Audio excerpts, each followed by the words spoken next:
Wild Things.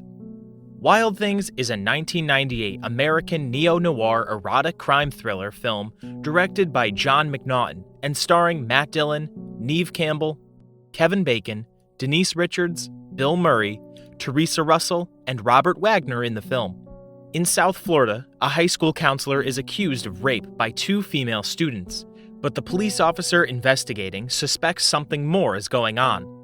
Here, I'll represent the full story from start till the end.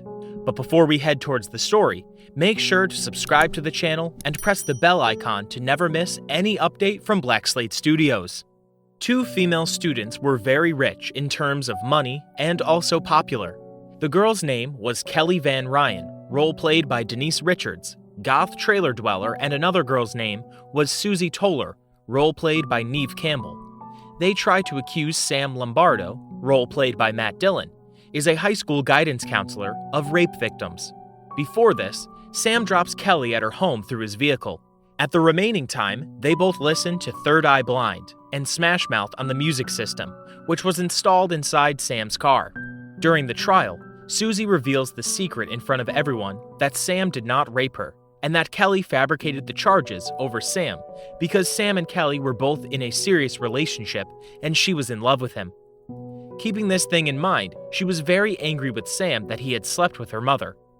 As a result of the trial, Kelly and her family experience humiliation when Sam receives a generous settlement of $8.5 million, allowing him to retire in peace.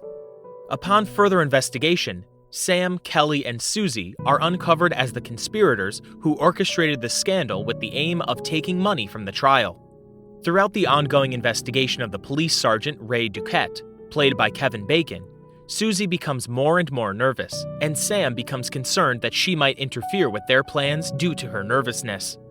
Susie, the woman Kelly had an affair with, is murdered by Sam with a wine bottle after she has been taken to the seaside by Kelly and Sam. When police begin to investigate Susie's disappearance, police find some evidence related to Susie's death. In the seek for evidence, they reach the site where Sam killed Susie, and from there they find her blood and teeth near the ocean. As the story continues, Ray begins to discover Sam's true identity, and now he is worried about Kelly. He immediately goes to Kelly's house for the purpose of protecting Kelly from him. The confrontation between Ray and Kelly results in both of them being shot, Kelly fatally so. It is Ray who explains how the woman shot at him and he had to respond by firing back at her. As a result of this unfortunate incident, Ray is discharged from the police force, while Sam goes on vacation to a tropical resort. The next morning, Sam goes into his room to find Ray there.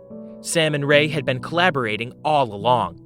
They later go to Sam's boat for cruising purposes, which was situated in the ocean, and Sam accidentally knocks Ray overboard. When Ray climbs back on board, she saw Susie, which was alive, and now with her different look of blonde hair, shoots him with a spear gun and Ray disappears into the surf. Before Ray falls over, he pleads for Sam to help. Sam would say, "You should not have killed Kelly," signifying he and Susie showed no remorse in having to kill Ray. As Sam relaxes, Susie gives him a drink laced with poison and knocks him overboard. She sails the boat back to shore by herself. There is a series of flashbacks that explain the story. The plan was devised by Suzanne so that she could receive the money from the trial as payback to her wealthy stepsister Sandra Van Ryan, Kelly's mother, role-played by Teresa Russell, for being mistreated and abandoned by their father. Susie also wanted to kill Ray in revenge for killing her friend, Davy, some time ago, as because Davy tried to intervene to protect a prostitute that Ray was roughing up, so Ray killed him, then busted Susie for drugs and sent her away to a correctional facility so she couldn't be a witness against him. She manipulated all of the characters in the plot, making Sam seem the mastermind and faking her own death. By showing pictures of Sam and Kelly having kinky sex underage, she blackmailed Sam into joining the plot. She was underestimated because of her delinquency and poor background. People who knew her claim that she had the IQ of 200, and, if she put her mind to it, she could be anything. Kelly died because Ray shot her first, and then they faked it by putting a gun in her hand and making it look like she had shot at him. Thank you for watching the video. Make sure to hit the like button and subscribe to the channel. Comment down the next movie you want to be described. See you in the next video.